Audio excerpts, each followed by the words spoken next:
Hello everyone, आज का हमारा टॉपिक है चरगॉफ रूल। आज हम पढ़ने वाले चरगॉफ रूल पढ़ेंगे, साथ ही साथ हम पढ़ने वाले types of DNA and function of DNA. ठीक है, आज जो डीएनए टॉपिक है मैं वो ख़त्म कर दूंगी। मैंने फर्स्ट क्लास में आपको डीएनए का स्ट्रक्चर पूरा अच्छे समझा दिया है। तो चरगॉफ रूल की अगर हम बात करें, चरगॉफ रूल है क्या? देखो, इसको जो ये रूल है ना, इसको बायोकेमिस्ट, एक मतलब साइंटिस्ट थे जो कि बायोकेमिस्ट थे, उनका नाम था एरविन चरगॉफ। इनके नाम यानी कि इनके रेस्पेक्ट में ही इस रूल का नाम चरगॉफ रखा गया। ठीक है, इस रूल को किसने दिया था? एरविन चरगॉफ ने दिया था। याद रखिएगा, इनके नाम के रेस्पेक्ट में ही इस रूल का नाम चरगॉफ रखा गया। अब देखिए, इन्होंने रूल दिया क्या था? इन्होंने कहा था that the number of nitrogenous base in the DNA content equal amounts. इन्होंने कहा था जो डीएनए के अंदर नाइट्रोजन बेस होते हैं वो इक्वल अमाउंट में होते हैं। मतलब कहने का सेंस ये था, द सी का मतलब है साइटोसिन्स है, the cytosines amount is equal to G का मतलब guanines, while the amount of A का मतलब है adenine will be equal to T यानी कि थायमिन। ठीक है, मतलब इनके कहने का मतलब ये था कि जो प्यूरिन होता है, ठीक है, प्यूरिन की जो संख्या होती है साथ ही साथ जो पिरिमिडिन की संख्या होती है वो क्या होती है? इक्वल होती है। क्योंकि जो बॉन्डिंग हमने देखी थी वो क्या थी? प्यूरिन और पिरिमिडिन के बीच थी। ठीक है, एक बार डायग्राम में आपको दिखा देती हूँ, ऊपर आपको एक बार अच्छे से समझ में आ जाएगा मैं जो बताना चाह रही हूँ। अब देखिएगा, एक स्ट्रैंड तो ये है डीएनए का, ठीक है, दूसरा स्ट्रैंड ये है। ठीक है, दो धागे नुमा संरचना डीएनए की ऐसे लटकती है। अब इन दोनों के जो नाइट्रोजन बेस हैं, ये नाइट्रोजन बेस हैं, ठीक है, जो कि पेंटोज शुगर से सेकंड कार्बन से लगे हुए हैं, किस बॉन्ड की तरह? ग्लाइकोसिडिक बॉन्ड की तरह जुड़े हुए हैं। ठीक, अब ये नाइट्रोजन बेस जो होता है एक स्ट्रैंड का दूसरे स्ट्रैंड से कैसे जुड़ता है? ये डबल बॉन्ड, इस डबल बॉन्ड को कहते हैं हाइड्रोजन बॉन्ड। कौन सा बॉन्ड है? Hydrogen bond. तो याद रखिएगा, एडेनिन थायमिन के बीच हाइड्रोजन बॉन्ड है, वो भी डबल हाइड्रोजन बॉन्ड होता है।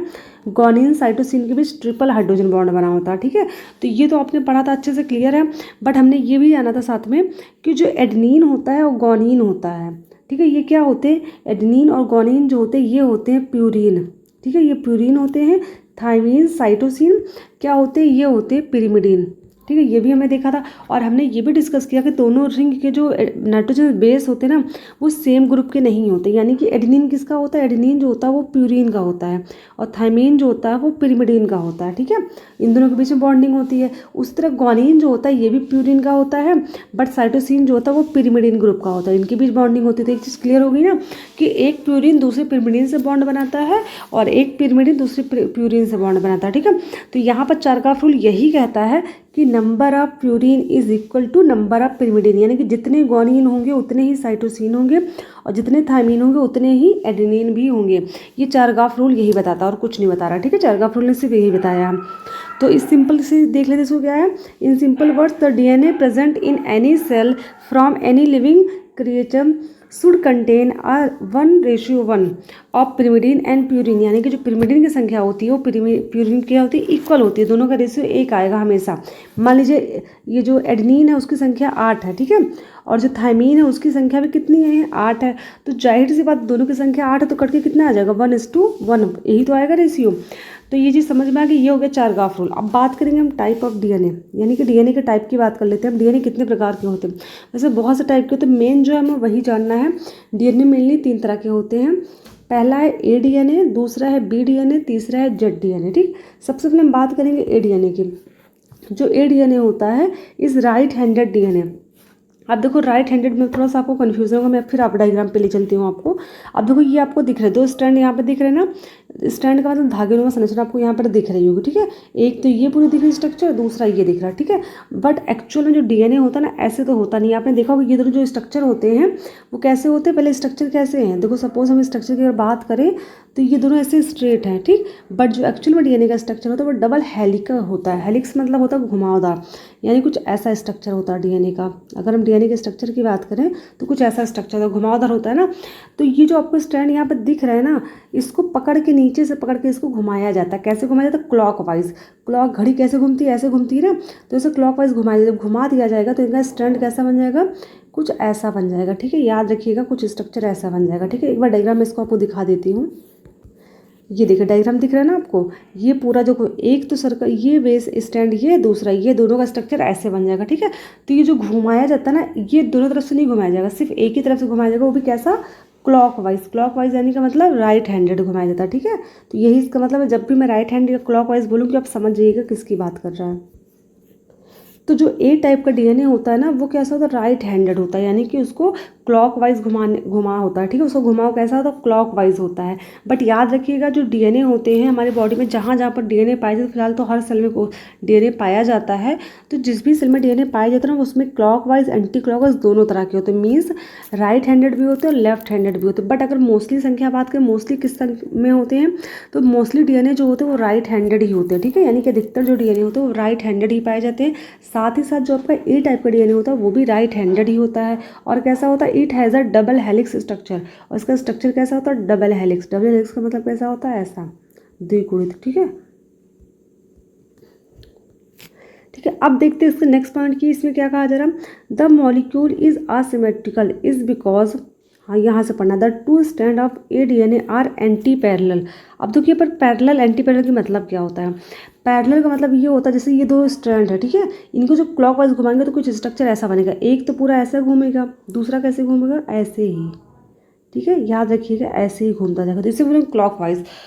इसके क्या बोलेंगे, पैरेलल। पैरेलल का मतलब होता है दोनों स्ट्रैंड के बीच की दूरी क्या पूरे इक्वली, हर जगह क्या इक्वल है, ठीक है। अगर पूरे ऊपर से नीचे तक की देखें हम दूरी, तो दोनों के स्ट्रैंड के बीच की दूरी क्या इक्वल है, इसी को बोलते हैं पैरेलल, हिंदी में बोलते हैं समानांतर, ठीक है। क्या बोलते हैं, समानांतर। ये भी क्या इक्वल है ना दोनों के बीच की डिस्टेंस, ये भी समानांतर है। बट इसको जब घुमा दिया जाता है क्लॉकवाइज तो भी इनके बीच की दूरी कैसे, तो समांतर होती है, यानी कि पैरेलल होती है। बट अगर हम ए टाइप के डीएनए की बात करें, ये राइट हैंडेड तो घुमाया जाता है, बट दोनों के बीच की जो डिस्टेंस होता है वो दोनों के बराबर नहीं होता, यानी कि वो कैसे होते हैं, एंटी पैरेलल होते हैं। यानी कि स्ट्रक्चर कुछ ऐसा बनेगा, ऐसा बना, सपोज ऐसे हो, कहीं ज़्यादा कम कहीं कम, ऐसा कुछ दिखेगा स्ट्रक्चर, ठीक है। यानी कि एंटी पैरेलल होते हैं, दोनों स्ट्रैंड क्या होता है, इक्वल डिस्टेंस पे नहीं पाए जाते हैं। एंड नॉट सिमेट्रिकल, सिमेट्रिकल भी नहीं। तो सिमेट्रिकल क्या होता है, सिमेट्रिकल मान लीजिए मैं इमेजिन आपको डायग्राम बना के दिखाती हूँ, ये क्या है, ये मान लो ये कोई इंसान है, ठीक है। अब इसकी बॉडी को हमने अगर कट किया, ये इंसान है कोई, इसकी बॉडी को अगर हम बीच से कट करें तो क्या होगा, बीच से कट करने पर इसकी बॉडी जो कि दो इक्वल पार्ट में डिवाइड हो गई। यानी कि जो मनुष्य होता है उसका अगर हम लैटरल लगाते हैं, लैटरल का मतलब सीधे सीधा अगर काटते हैं तो बॉडी दो इक्वल पार्ट में डिवाइड हो रही है, ठीक है, बीच से काटने पर। तो यानी कि इसकी बॉडी यहाँ से सिमेट्रिकल है। बट अगर इसकी बॉडी को हम यहाँ से काट दें, मनुष्य की बॉडी को, तो क्या सिमेट्रिकल होगा, नहीं। क्यों, क्योंकि ऊपर का जो है पूरा पार्ट है वो नीचे के पार्ट की तरह इक्वल नहीं है।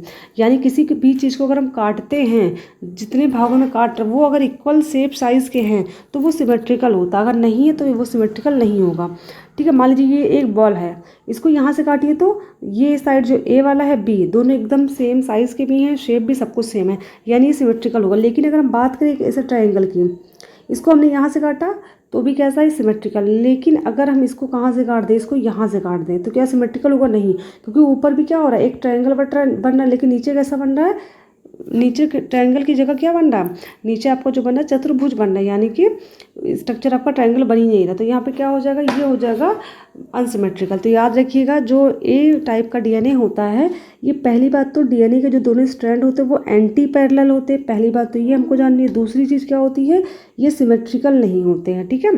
सिमेट्रिकल का मतलब समझ गए आप लोग क्या होता है, ठीक है। अब आगे देखते हैं, the molecule is asymmetrical is because the glycosidic bond of base pair are not diametrically opposite to each other. यानी ये कहा जा रहा है इनके मॉलिक्यूल्स असिमेट्रिकल होते हैं। क्यों होते हैं, ग्लाइकोसिटिक बॉन्ड की। अब वो ग्लाइकोसिटिक बॉन्ड होता क्या है, आपको यहीं पर ध्यान रखना है, मैं आपको डायग्राम में दिखा के समझाती हूँ ग्लाइकोसिटिक बॉन्ड है क्या एक्चुअल में, ठीक है। अब देखो यहाँ पर क्या है, ये आपका क्या है, ये है पेंटोज शुगर, इसका ये सेकंड कार्बन है जहाँ से बेस लगा हुआ है। तो बेस जो होता है कार्बन, सेकंड कार्बन से किसके द्वारा जुड़ा होता है, एक बॉन्ड के द्वारा जुड़ा होता है, जिसको बोलते हैं ग्लाइकोसिटिक बॉन्ड। तो याद रखिएगा जो शुगर होता है नाइट्रोजनस बेस के द्वारा किसके बॉन्ड के द्वारा जुड़ा होता है, ग्लाइकोसिटिक बॉन्ड के द्वारा जुड़ा होता है, ठीक है। बेस हाइड्रोजन बॉन्ड के द्वारा जुड़े होते हैं, बेस और शुगर जो होता है ग्लाइकोसिटिक बॉन्ड के द्वारा जुड़ा होता है। फास्फेट और शुगर जो होता है किसके द्वारा जुड़े होते हैं, फास्फोडाइस्टर बॉन्ड के द्वारा जुड़े होते हैं, ठीक है। बॉन्ड याद करना बहुत जरूरी है, क्योंकि पेपर में अक्सर बॉन्ड पूछ लिया जाता है, बहुत बार क्वेश्चन में आया है, ठीक है। तो यहाँ पर यही बात कही जा रही है कि जो ए टाइप का डीएनए होते हैं, इनके दोनों स्ट्रैंड जो होते हैं वो एंटी पैरेलल होते हैं और सिमेट्रिकल भी नहीं होते। अब सिमेट्रिकल ना होने की वजह यहाँ पर ग्लाइकोसिटिक बॉन्ड को बताया गया। क्यों बताया गया, क्योंकि इसमें जो बेस पेयर होते हैं वो कैसे होते हैं, diametrically opposite to each other. यानी कि ये जो होते हैं ये भी क्या होते हैं, अपोजिट, यानी कि जो बेस होते हैं वो डायमेट्रिकली अपोजिट नहीं होते एक दूसरे के, ठीक है। यानी कि डायमेट्रिक अपोजिट का मतलब समझ रहे हैं, मैं आपको डायग्राम में दिखाती हूँ।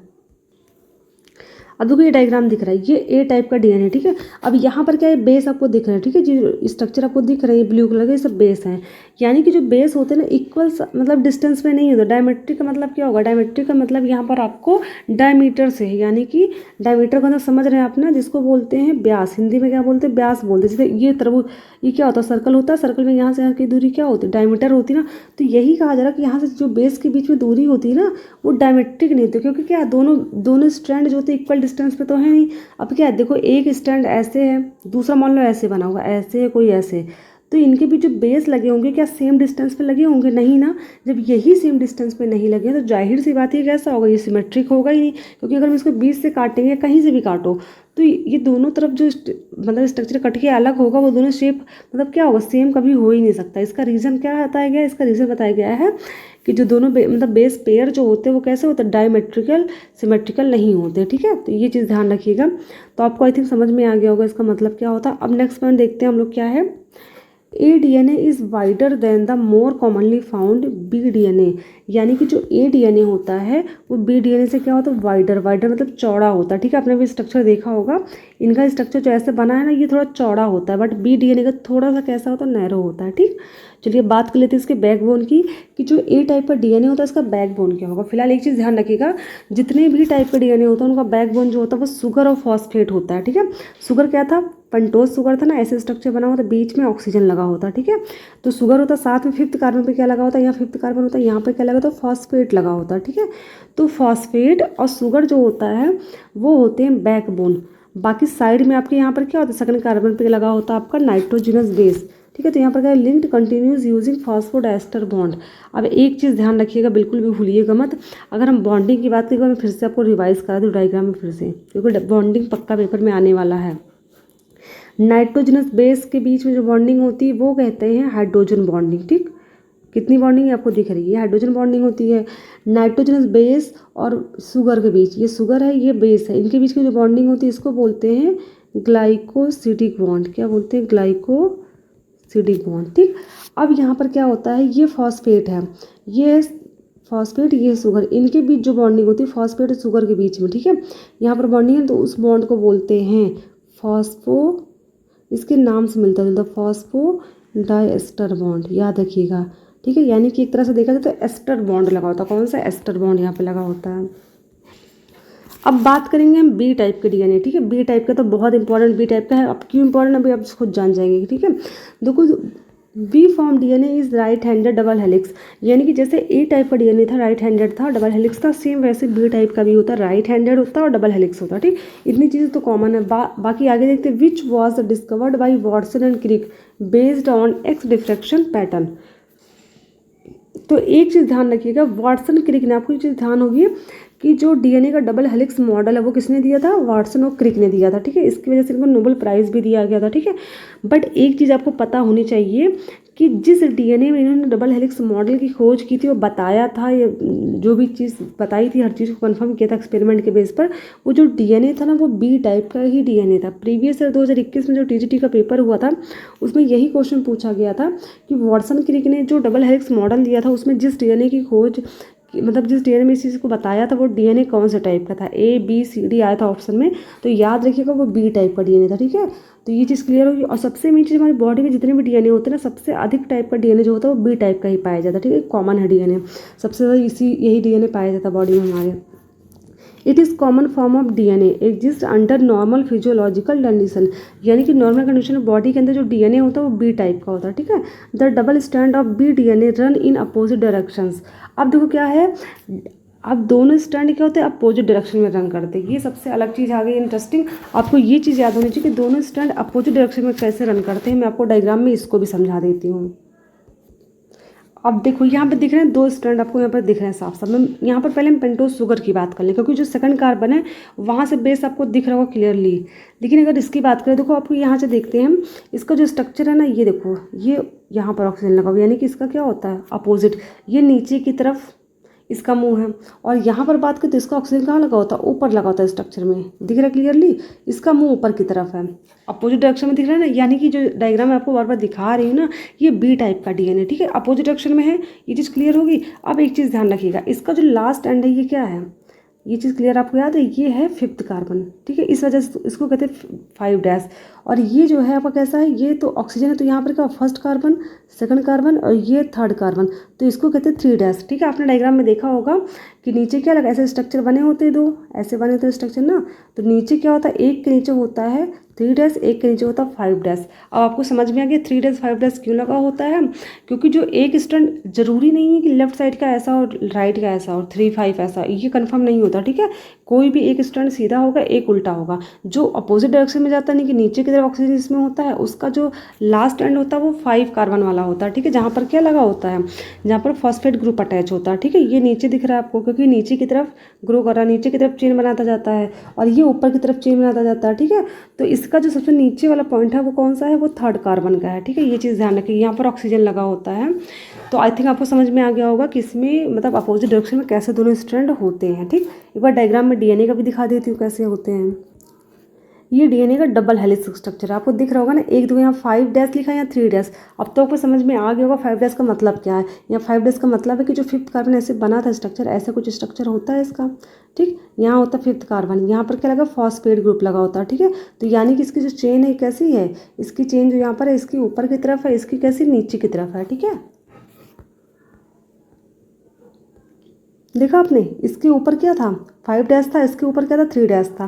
तो ये आई थिंक आपको डायग्राम समझ में आ गया वो 5 डैश 3 डैश होता क्यों, ठीक है।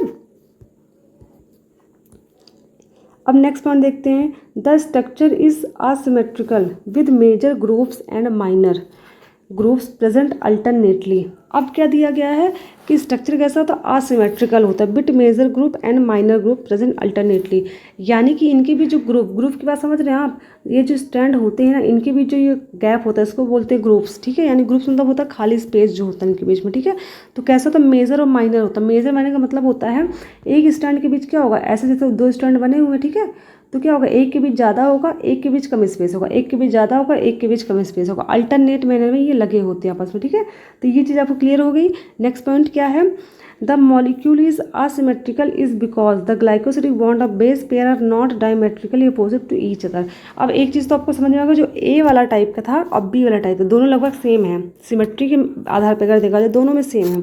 क्या सिमिलरिटी है कि वो भी आसिमेट्रिकल था, ये भी आसिमेट्रिकल है, ठीक है। और दोनों का रीज़न क्या बताएगा, दोनों का रीज़न बताएगा जो बेस पेयर होते हैं वो कैसे होते हैं, diametrically opposite to each other, यानी कि डायमेट्रिकली अपोजिट नहीं होते। डायमेट्रिकली अपोजिट का मतलब होता है कि दोनों बेस पेयर के बीच जो दूरी होती है ना वो सेम नहीं होती है, ठीक है, जितने भी बेस पेयर होते हैं, ठीक है। तो ये समझ में आपको आ गया होगा कि बस दोनों में डिफरेंस आपको ये चीज़ पता करनी है कि जो डीएनए था बी टाइप का और ए टाइप में, सबसे मेन डिफरेंस आपको एक चीज़ यहीं पे देखने को मिलेगा। सबसे मेन जो है वो जानने रहिएगा ये कि जो बी टाइप का डीएनए होता है इसकी खोज वाटसन क्रिक ने जब डबल हेलिक्स स्ट्रक्चर में की थी, तो ये बी टाइप का डीएनए ही था, ठीक है, ये चीज़ ध्यान रखिएगा।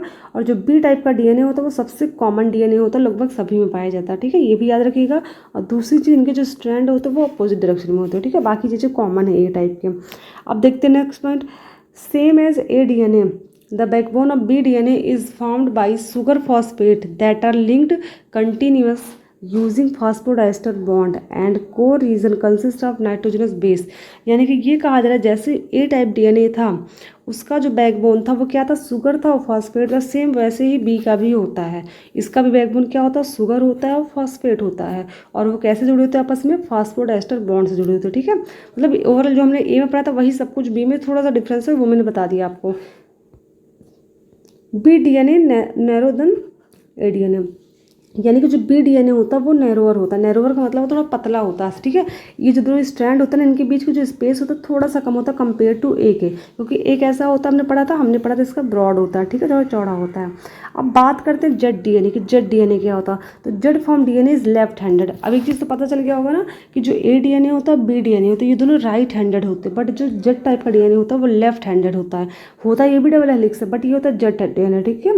It has a very different structure when compared with A and B DNA, which is narrowest among the 3 type। यानी कि सबसे नैरो होता, सबसे पतला, यानी कि दोनों स्ट्रैंड के बीच की दूरी सबसे कम होती है जेड डीएनए की।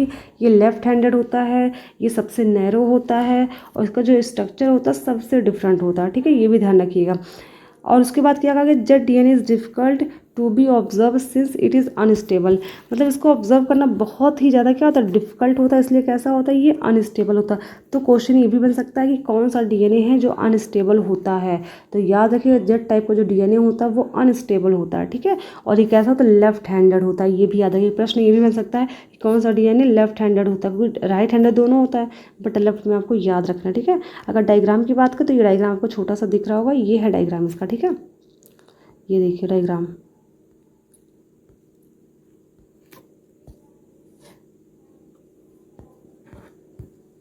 डायग्राम दिख गया आपको सबको, ये देखो डायग्राम। अब बात करते हैं, डायग्राम तो यहाँ पे दिख ही रहा होगा आपको। अब बात करते हैं इसके फंक्शन की, ठीक है।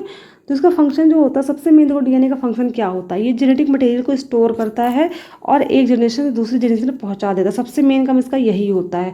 साथ ही साथ ये आरएनए का फॉर्मेशन भी करता है। वो क्या किया, transferring the genetic information from one cell to its daughter cell. यहाँ पे वन सेल से डॉटर का मतलब यहाँ पे है कि जो पेरेंट होते हैं उनकी जेनेटिक इन्फॉर्मेशन, यानी कि जो उनकी अनुवांशिक सूचनाएं होती हैं, वो डॉटर का मतलब यहाँ पे है जो बच्चे होते हैं उन तक पहुँचाने का काम करते हैं, ठीक है। And from one generation to next, one generation का मतलब ही वही है, ठीक है। तो ये चीज़ अब आई थिंक आपको समझ में आ गया। मेन फंक्शन तो ये होता है। दूसरा रेप्लिकेशन, रेप्लिकेशन मतलब होता है डीएनए जो होता है वो क्या करता है, रेप्लिकेट यानी कि द्विगुणन भी कर सकता है, ठीक है। अगर आपको डिटेल में ये सब टॉपिक चाहिए ना कि मतलब इतने फंक्शन जो है डिटेल में पढ़ना है, तो आप कमेंट सेक्शन में बता दीजिएगा, मैं कमेंट सेक्शन पढ़ के आपको अच्छे से डिटेल में एक वीडियो अच्छे से पूरा बना दूंगी, ठीक है। अब जीन एक्सप्रेशन में भी हेल्प करता है, म्यूटेशन में भी हेल्प करता है, ट्रांसक्रिप्शन में भी हेल्प करता है, जेनेटिक इंजीनियरिंग में भी हेल्प करता है, ठीक है। फिलहाल जेनेटिक इंजीनियरिंग जो हो जाए वो मॉडर्न साइंस से आपके रिलेटेड है। जैसे कि आपने देखा होगा जेनेटिक इंजीनियरिंग में क्या होता है, मान लीजिए किसी बच्चे के अंदर बहुत ज़्यादा कमी है, मान लीजिए किसी को कोई बीमारी हो गई है, तो वो क्या जेनेटिक बीमारी अगर है, यानी कि उसको डीएनए की वजह से उस बीमारी को मिला उसको अपने पेरेंट्स से, तो क्या किया जा सकता है, जेनेटिक इंजीनियरिंग के माध्यम से उस डीएनए के स्ट्रैंड को वहाँ से उसका बेस क्या कट कर दिया जाएगा और वहाँ पे ऐसी चीज़ें ऐड कर दी जाएंगी जिससे वो बीमारी क्या हो जाए, उसकी बॉडी से हट जाए, ठीक है। तो जेनेटिक इंजीनियरिंग का बहुत बड़ा योगदान होता है, तो ये चीज़ ध्यान रखिएगा, ठीक है।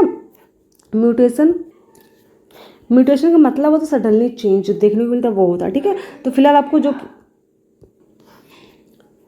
ठीक है, तो आज का टॉपिक यहीं खत्म होता है। अगर आपको पढ़ना डिटेल में तो इसका डीएनए का जो फंक्शन मेन है वो आप बता दीजिएगा, मैं पढ़ा दूंगी। बाकी मैंने जो मेन था वो आपको बता दिया, ठीक है। Thank you.